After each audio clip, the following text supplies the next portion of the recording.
কেমন লাগবে এখানে?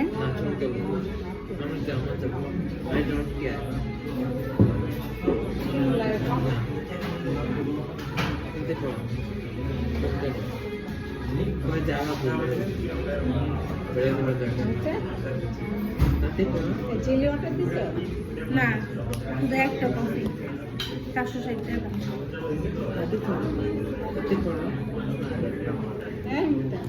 আমি জানি না, একটা অর্ডার না কি ওটা এটা হলো এই যে ওইদিকে ওটা কি এদিকে উপরে কি করবো? তোর লগে করো, মাত্র ইডি করলে কান ব্যথা করে। যাই না কোনটা Thank you.